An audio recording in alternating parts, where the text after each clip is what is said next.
श्रद्धा प्रारंभ करते हैं। और परम लंबी और गहरी श्वसन भरते हुए दिव्य ओम का उच्चारण हम प्रारंभ करेंगे।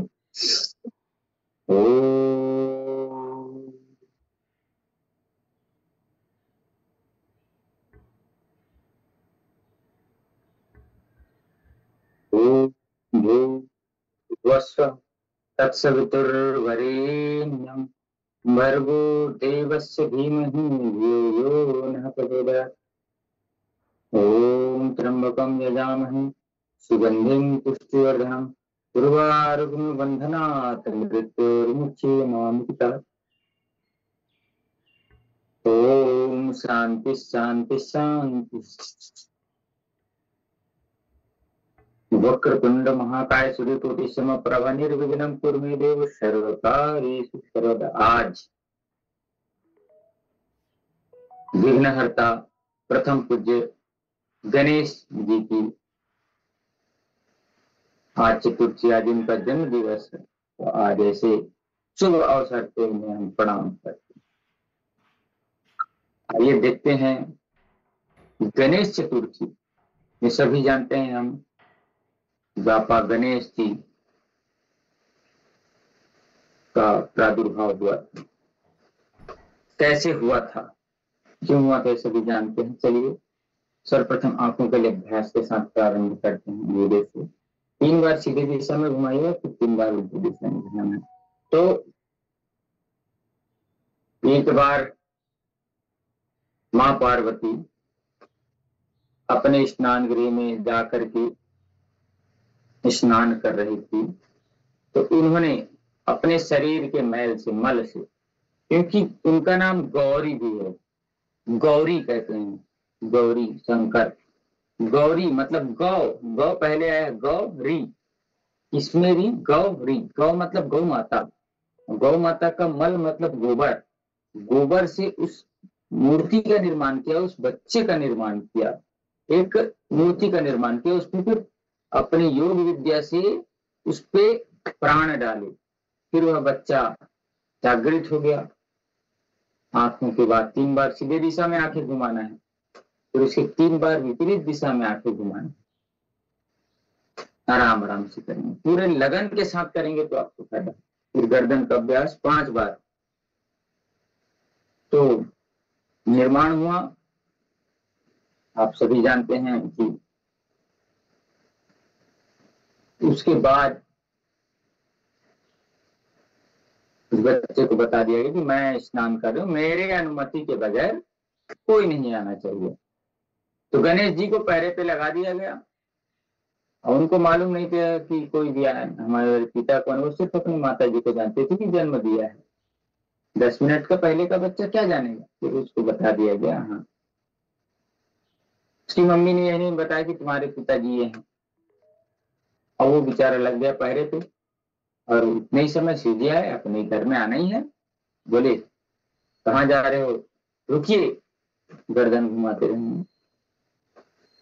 तो फिर रोके शिव जी को, शिव जी शंकर भगवान बोले अरे मेरे घर मेरे को जाने से रोक रहे, देखो बालक तुम हट ना करो। ऐसे करके उनका युद्ध हो गया और शिव जी उनके मस्तक को काट दिए गए।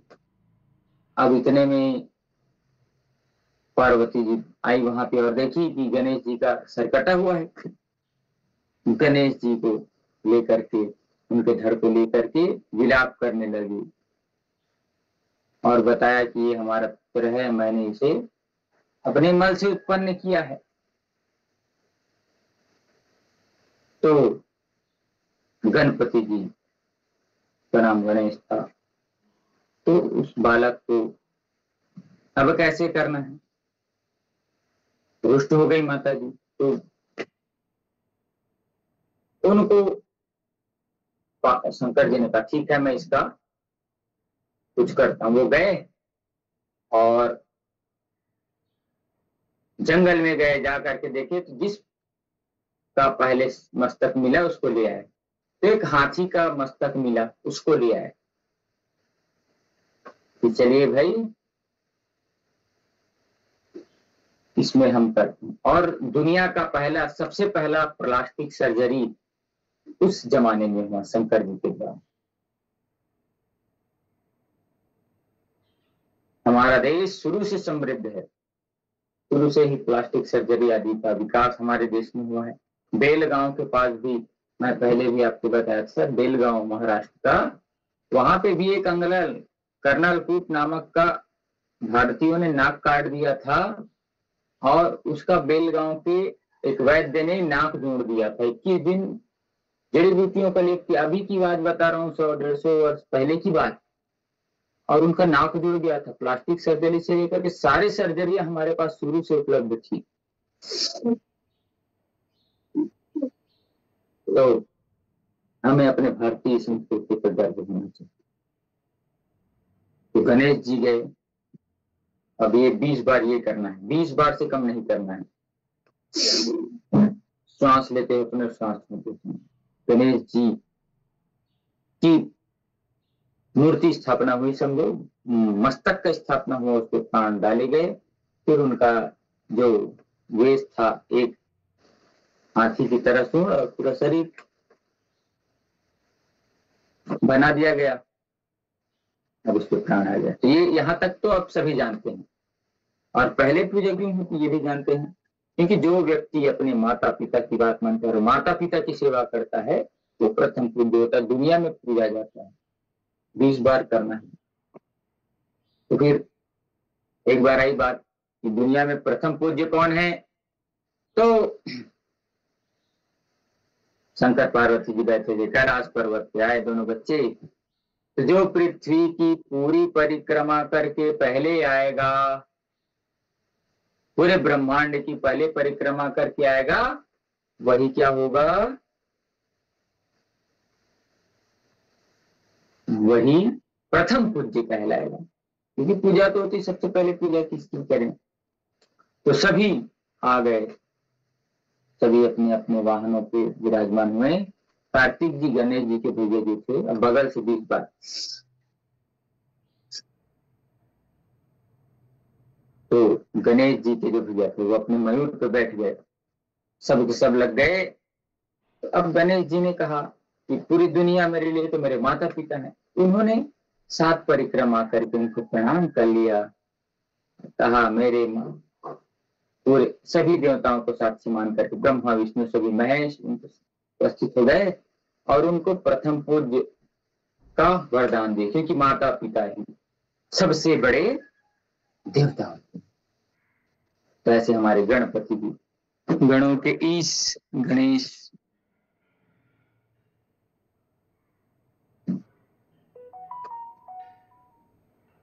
तो ऐसे हमारे गणपति बप्पा के बारे में आप सभी जानते हैं। गणों के ईश लंबोदर है, बड़े बड़े कान हैं, तो बड़ी बड़ी बातों को सुन करके पचाने का भाव देते हैं। लंबा उदर है, कोई भी बात सुने हैं बड़े कान से, तो उसको पचाने की हिम्मत रखें। कोई भी आपको विश्वास के साथ कोई बात बता देता है, तो उसको पचा करके रखें। ऐसे उनका पूरा व्यक्तित्व अलग अलग संदेश देता है। गणेश जी मूषक पे सवार होते हैं, ये सभी आप जानते हैं। और एक बात और बता देता हूं मैं आपको, अच्छी सी बना लीजिएगा, दोनों तरफ 20-20 बार, तो कम नहीं। गणेश जी ने हमें आजादी दिलाई है। आपको इस सुन के कहीं हैं, गणेश जी ने कैसे आजादी दिलाई है भाई।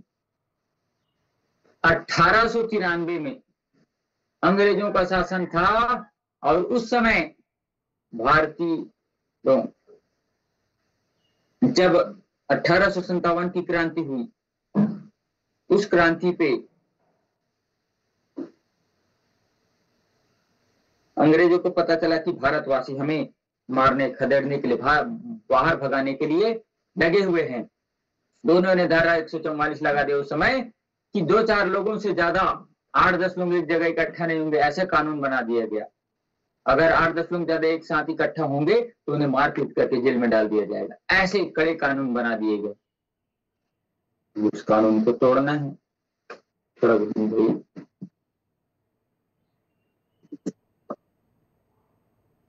तो यह कानून था, क्योंकि अगर लोग इकट्ठे नहीं होंगे तो हमें आजादी मिलेगी कहां, रणनीति बनेगी कहां, रणनीति नहीं बन पाएगी। तो उस रणनीति को बनाने के लिए सोचा गया। तो अब देखते हैं हम गणपति बप्पा कैसे हमें आजादी दिया। उंगलियों को ताकत के साथ अपनी ओर कितना ताकत दे सकते हैं। तो गणेश जी जो हैं, अब बाल गंगाधर तिलक महाराष्ट्र में 1893 में जो विधिवत पूजा होती थी 10 दिन का घरों पे ऐसे अच्छे से करेंगे, तो उन्होंने उसको गणपति मंडप या गणपति पांडाल में लेकर के आए। भगवान को बहाना बनाए कि हम गणपति का उत्सव कर रहे हैं, क्योंकि सामान्य सभा में ऐसी 8-10 लोग इकट्ठा होंगे तो पुलिस उनको आकर के, अंग्रेज पुलिस उनको आकर के ले जाएंगी, जेल में डाल देंगी, मारपीट करेगी। तो बाल गंगाधर तिलक जी ने क्या किया, हर जगह जगह जाते गए और गणपति पंडाल बिठाना है करके गुप्त मीटिंग रख करके, गुप्त बैठक रख करके ऐसे गोल घुमाई है, पूरा गुप्त बैठक रखे और उसके बाद गणपति पंडाल का स्थापना किया। अब गणपति पंडाल की स्थापना हुई, सब लोगों को बुलाया गया, गणपति जी की पूजा करने। अंग्रेज आए, पूछे क्या कर रहे हो, तो बोले हम गणपति जी की पूजा कर रहे हैं, कुछ नहीं कर रहे हैं, भजन कीर्तन करेंगे, स्तुति करेंगे, कीर्तन करेंगे, नृत्य करेंगे और बस हम अपना त्योहार 10 दिन का जो मनाते हुए मनाएंगे। अंग्रेजों ने कहा ठीक है, ये त्योहार मना रहे हैं तो इनको त्योहार मनाने देते हैं। फिर बाल गंगाधर तिलक जी ने 1893 से चलाया था। अब वहीं से ही प्रारंभ होता है हमारे आजादी की लड़ाई की कहानी। तो गणपति पंडाल, सीधे पैर रख अच्छे से, गणपति पंडालों की स्थापना हुई और उस पंडालों पे आकर के सभी लोगों को एकत्रित करते थे बाल गंगाधर तिलक जी, और वहीं से स्वतंत्रता संग्राम की लिए योजना बनाते थे। गणपति की पूजा के लिए आए, भजन कीर्तन किए और फिर तुरंत भजन कीर्तन इधर चल ही रहा है और पूरी मंडली, जो क्रांतिकारियों की जो मंडली थी, वह लग जाते थे कि भारतीयों को कैसे इन धूर्त फिरंगियों से हम आजादी दिलाएं, इसके लिए लगे जाते थे। निरंतर बैठक चलती थी, यहां से वहां संदेश जाते जाता था। फिर गुप्त संदेश लेकर के पूरे क्रांतिकारियों का दल इकट्ठा किया गया कि हमें इस आजादी हमें प्राप्त करनी, इस गुलामी से बचना है हमें, ऐसा करके गणपति जी के आशीर्वाद आखिर करके ऐसे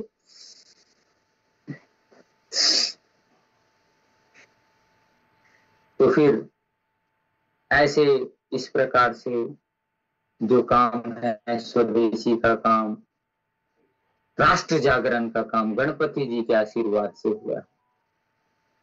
तो सोचिए हमारे आजादी पे गणेश जी का कितना योगदान है, हमारे आजादी पे गौ माता का कितना योगदान है कि उन्होंने एक मंगल पांडे नाम तो हमारे क्रांतिकारी ने मुंह से कारतूस खोलना मना कर दिया, क्योंकि इसमें गाय की चर्बी है, इसलिए उन्होंने मना कर दिया और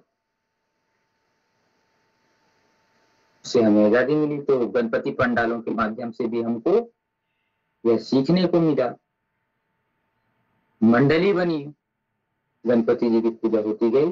पहले घरों पे पूजा होती थी, उसको बाल गंगाधर तिलक जी ने 1893 में मंडपों का निर्माण किया और फिर यहीं से आजादी की लड़ाई की प्रारंभ हुई। तो गणपति जी का विशेष योगदान है। सिर्फ जय गणेश जय गणेश जय गणेश देवासेन, इसके लिए आजादी मिली है। इससे तो उनसे हमें समझना पड़ेगा आजादी हमें किन मूल्यों पर मिली। तो बाल गंगाधर तिलक जी ने पहले ये मंडपों का काम किया, उसके बाद फिर देखे सारे युक्ति युक्त किए, ऐसी युक्ति करे। सबसे पहले तो लोगों को जागृत किए गणपति पंडाल के माध्यम से 1893। उसके बाद 10 साल, लगभग 10 से 12 साल तक संगठन बनाते गए, फिर विरोध करते गए, फिर विरोध करते करते करते करते अलग अलग तरीके से। तो इनका विरोध कैसे किया जाए, तो किन्हीं भी व्यक्ति का अगर हमको उनको नीचा करना है, उनको करना है, तो उनका आर्थिक बहिष्कार कर दीजिए। श्वास लेते अपने श्वास में आर्थिक बहिष्कार कर दीजिए। अगर कोई बिजनेसमैन है ऐसे, उसके पास कोई ग्राहक ना जाए, उसका बिजनेस चलेगा क्या, क्या फिर आगे बढ़ेगा क्या। वैसे ही हर काम उस समय ईस्ट इंडिया नामक कंपनी करती थी। तो ईस्ट इंडिया कंपनी जो है उनको करना था, तो स्वदेशी आंदोलन चलाया गया। स्वदेशी आंदोलन, उसमें हमने पढ़ा है कि कपड़े जो हैं उनका तो बहिष्कार कर दिया, उसकी होली जला दी गई विदेशी वस्त्रों की 5 बार सीधे दिशा। और फिर उसके बाद ये तो हुआ, उसके बाद विदेशी शक्कर से मिठाइयां बनती थी। तो सारे जो दुकानदार थे वो बोले कि नहीं, हम राब से, हम गुड़ से ही मिठाइयां बनाएंगे अपनी दुकान की, चाहे वो रसमलाई हो, चाहे जलेबी हो, चाहे चमचम हो, सब भारतीय गुड़ से बनना चालू हो गया। तो अंग्रेजों को नुकसान हुआ। नाई समाज के लोग ब्लेड से नहीं बनाएंगे, हम उस्तुरा से बनाएंगे। तो इस अस्तूरे को ऐसे डिजाइन किए कि उसमें ब्लेड लगाने की जरूरत नहीं। पहले के जो अस्तूरे आते थे वो एक छुरी टाइप का ही रहता था, उसको किनारे से होकर के उसी से बनाना चाहिए। वस्त्र स्वदेशी, भोजन स्वदेशी, हर चीज के लिए स्वदेशी का आलिंगन किया गया। तो अब आजादी की बात आई है, तो बता देता हूँ स्वदेशी की बात। सीधे बैठ करके कमर गर्दन सीधे रख करके से कोई, उस समय बहुत बड़े बड़े मॉल हुआ करते थे, विदेशी सामान जहां मिलते थे वहां हमारे क्रांतिकारी बाहर में खड़े रहते थे। कोई भी जाते थे तो उनको मना करते थे, मत जाओ, भारतवासी हो, कैसे करते थे। लेकिन उस समय शिक्षा व्यवस्था भी अंग्रेजी का था, तो लोग कहते नहीं, हम जाएंगे, हम क्यों नहीं, तो जाने देते थे। और उनको वापिस आने के बाद उनसे वह विदेशी सामान लूट लेते थे और उनके बदले उनको पैसा दे देते थे और उस सामान को वहां जला देते थे। या कई बार ऐसे होता था पैसा नहीं है तो उस माल के बाहर सैकड़ों की संख्या में हमारे क्रांतिवीर बैठ जाते थे, लेट जाते थे, वहां पे लेट जाते थे। अब लेटिए, हमारे ऊपर से पैर रख करके आप अंदर जाएंगे उस माल पे, विदेशी माल पे।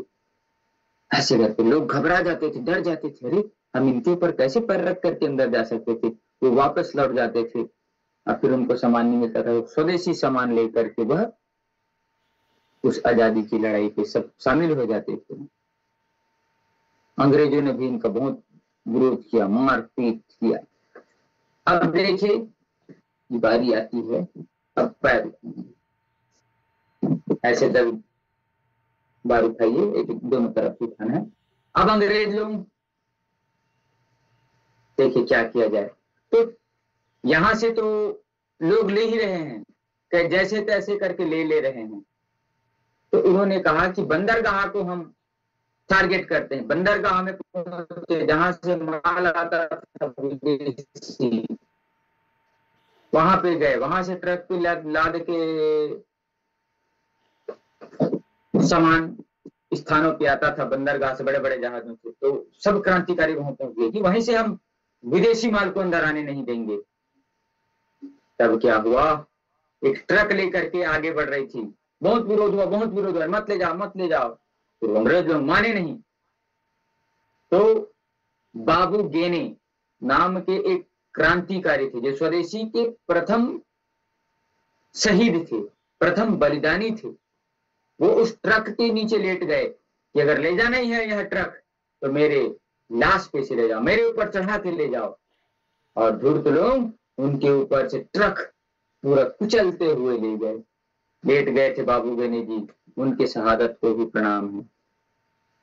उनके अथक प्रयास से हमें स्वदेशी आगे बढ़ा, स्वदेशी के माध्यम से हमें आजादी मिली। तो ऐसे ऐसे बलिदानी हमारे पास हुए हैं, ट्रक के सामने आ गए कि विदेशी सामान मेरे देश के भीतर, मेरे गांव, मेरे समाज के भीतर ना आए। स्वदेशी जागरण मंच के तहत उन्होंने ऐसा बड़ा बड़ा किया। तो देखिए कितने बलिदानियों ने हमें, तो उनकी हमें इस संघर्ष को व्यर्थ नहीं जाने देना है। यथा संभव, यथा योग्य, हर चीज का स्वदेशी बताया था। मैं उसको आपको लिस्ट भी भेज दिया था। राम प्रसाद बिस्मिल भी गाते थे, मेरा हो मन स्वदेशी, मेरा हो तन स्वदेशी, मर जाऊं तो भी मेरा होवे कफन स्वदेशी, मेरा हो मन स्वदेशी, मेरा हो तन स्वदेशी। तो कोशिश करना है, स्वदेश की मिट्टी, स्वदेश का जल, स्वदेश का अन्न, स्वदेश का फल, ऐसा भाव रखें। मंडूकासन का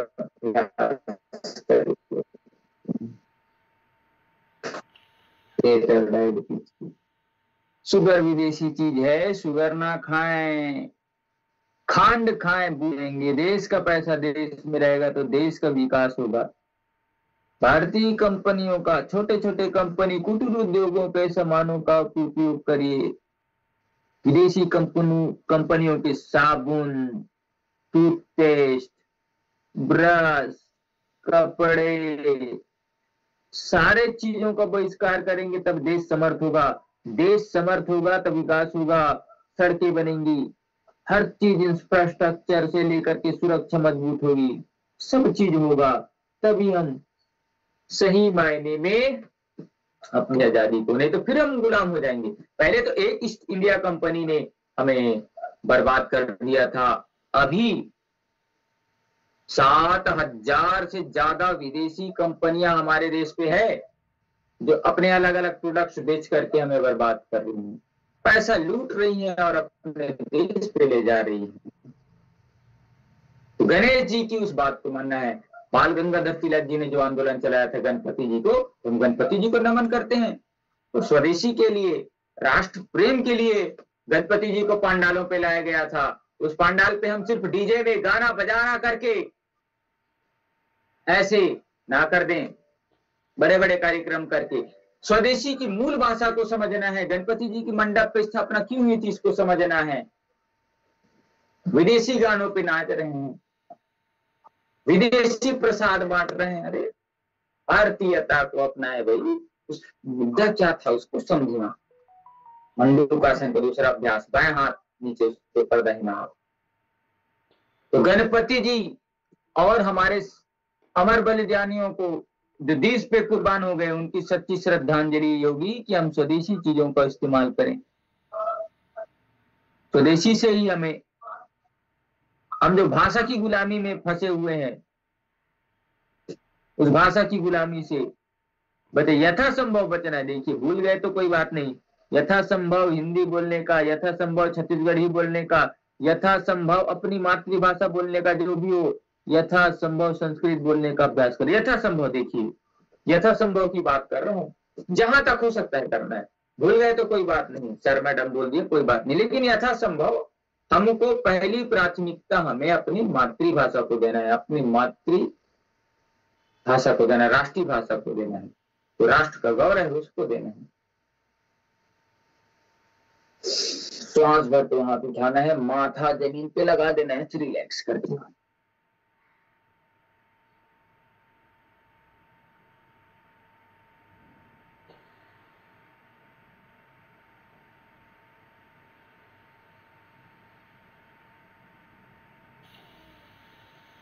माथा जमीन पे लगा करके हम शशक आसन का अभ्यास करेंगे। शशक मतलब होता है खरगोश। ऐसे देखिए, वज्रासन में बैठना है, दोनों हाथ उठा देना है। इससे क्रोध गुस्सा शांत होगी, मन की चंचलता दूर होगी, मन मस्तिष्क शांत होगा। आगे झुक करके पूरा तो माथा जमीन पे लगा देंगे। कम से कम 1 मिनट 60 सेकंड तक रुकेंगे, रिलैक्स होकर के तुरंत।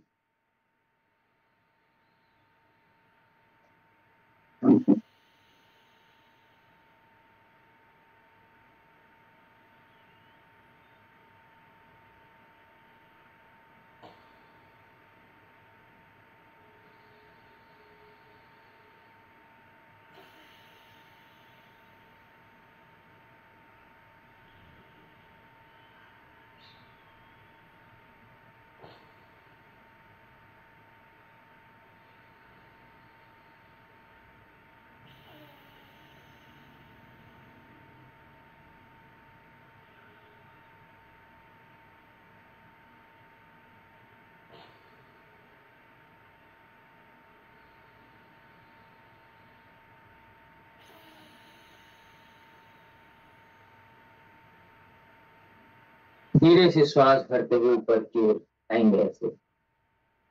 ऐसे सारे अभ्यासों को हमको करना है जो गणपति जी की उद्देश्य है। भाषा स्वदेशी हो, भोजन स्वदेशी हो, ओमोज मोमोज से लेकर के चाउमीन चाउमीन सबका बहिष्कार करते हुए भारतीय व्यंजनों का। हमारे पास तो इतने व्यंजन है, राजीव दीक्षित जी कहते थे कि व्यक्ति अपने जन्म से लेकर के मृत्यु तक रोज अलग अलग व्यंजन खाना चाहे तो अलग अलग व्यंजन खा सकते हैं। इतने प्रकार के हमारे पास 500 प्रकार से ज्यादा प्रकार के अचार, हजारों प्रकार की रोटियां, गेहूं से बनने वाली, हजारों प्रकार के चावल से बनने वाली रोटियां, हजारों प्रकार की रागी से बनने वाली रोटियां, हजारों प्रकार। अरे इतने सारे हमारे पास हैं, मत पूछे। भंडार है दुनिया का सबसे सर्वश्रेष्ठ देश भारत में रहते हैं। किसी भी चीज की, किसी भी संपदा की कमी नहीं है। विदेशों में तो सिर्फ क्या मिलता है, डबल रोटी मिलता है, उसके अंदर काट के आप सब्जी भर लो, काट के क्रीम भर लो, काट के कुछ भी भर लो, उसको आप कुछ भी नाम दे सकते हो, बर्गर की। लेकिन हमारे पास तो इतनी सारी संपत्ति। अब आगे झुके हैं तो पीछे झुकने वाला भी अभ्यास जरूर करें। यथासंभव है इतना झुक सके तो इतना झुके, इससे गर्दन पीछे करके।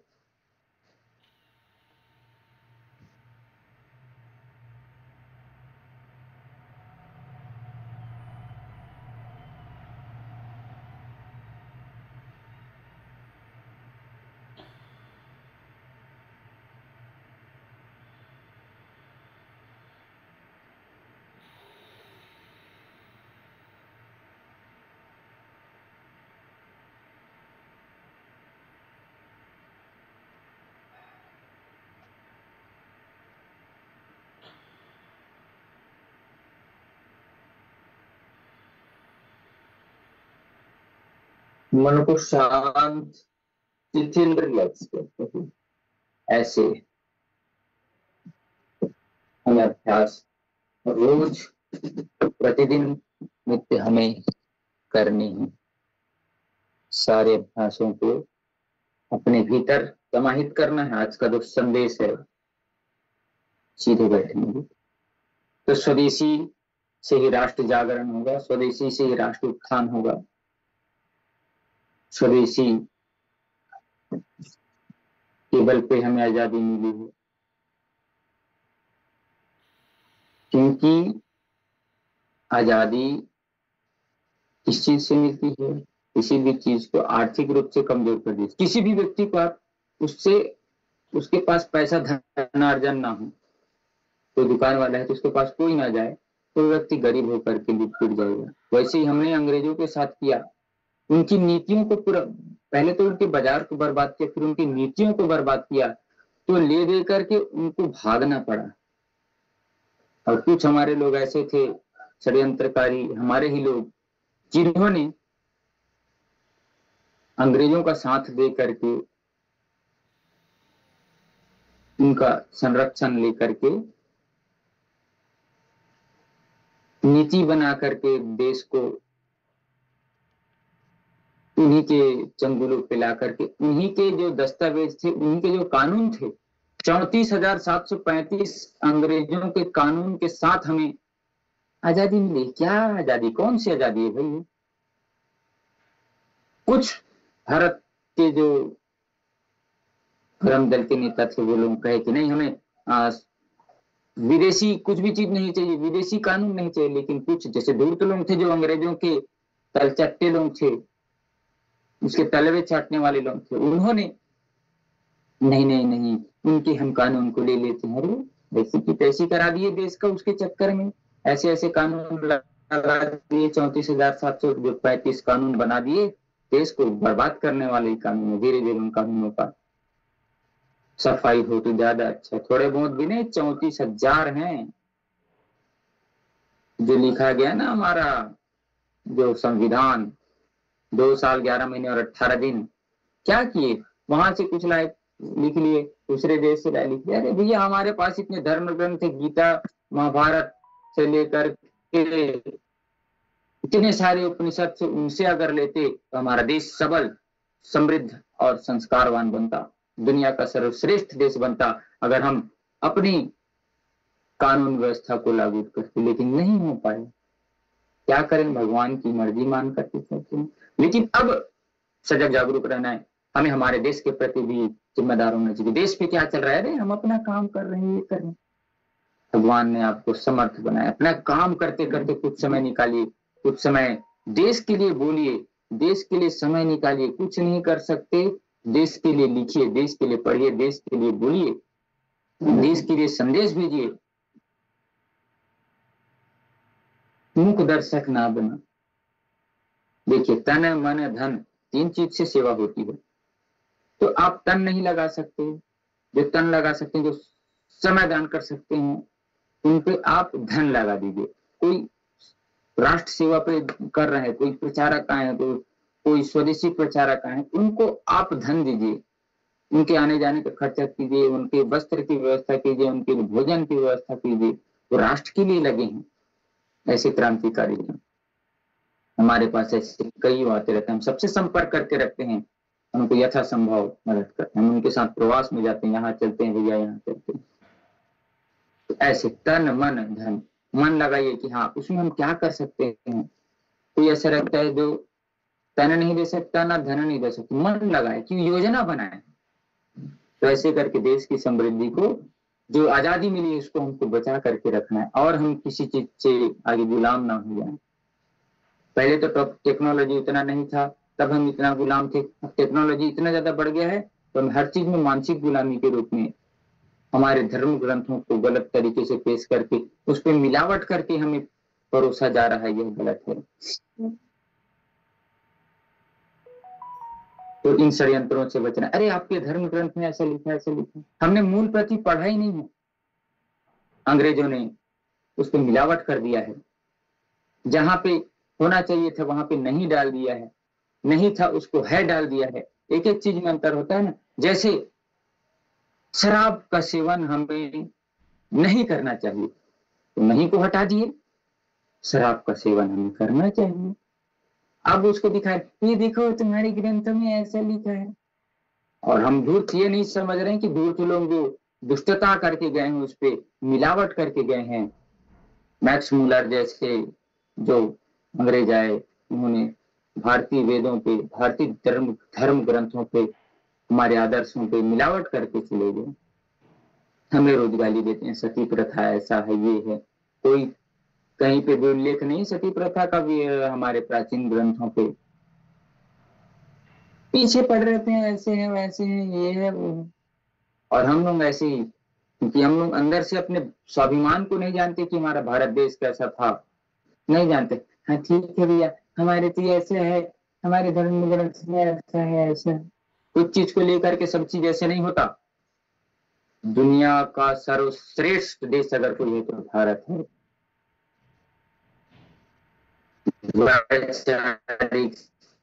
से लेकर के हर चीज में आगे। लेकिन उसको एक षड्यंत्र की तरह कि भारत के लोग विवेकवान हैं तो उनको गिराया जाए। कैसे गिराया जाए? उनको बीमार किया जाए। बीमार करने के लिए तरह तरह की विदेशी कंपनियां आ रही हैं। शुद्ध तेल हम खाते थे आज से 35 साल 40 साल पहले, शुद्ध तेल मिलता था, मिल में गए, मूंगफली या जो भी तेल शुद्ध निकलता था उसको खाते थे, हमारा शरीर मजबूत बनता था, रासायनिक उर्वरकों का इतना ज्यादा उपयोग नहीं था, हम स्वस्थ से सबल थे। विदेशी कंपनी आती गई, पोकट में सरकारों को कमीशन देती गई, तो वो हरित क्रांति के नाम पे देश पे ऐसा उगाते गए। उस समय होता कि गौ माता बहुत आयत थी, गौ माता के गोबर से खाद बना करके उस पर गौमूत्र, गुड़ और कुछ औषधि पौधे मिलाकर खेतों में डालते तो 6 गुना ज्यादा इस्तेमाल होता है। लेकिन हम भूल गए थे उस सभ्यता को, लेकिन विदेशी कल्चर को ला करके यहाँ ढकेल दिया गया, विदेशी रासायनिक चीजों को ला करके। रासायनिक चीजें इतनी भूल गई हैं कि हमारे एक एक चावल के कण में, एक एक दाल के कण में, एक एक सब्जी के कण में विदेशी रासायनिक आ गया है।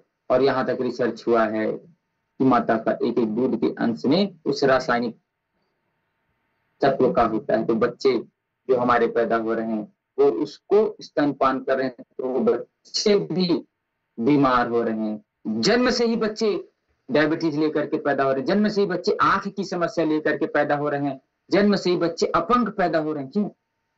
षड्यंत्र जो चला है, खान पान रहन सहन सब चीज में विदेशियत आ गई है।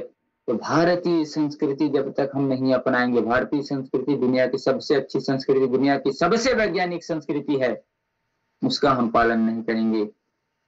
कुछ हमने ऐसे किसान यहीं पे देखे हैं जो 10 एकड़ है उनके पास, 8 एकड़ में वो रासायनिक खेती करते हैं और 2 एकड़ अपने घर के खाने के लिए शुद्ध गौ माता का गोबर, बायो फर्टिलाइजर लगा करके वो उसका इस्तेमाल करते हैं।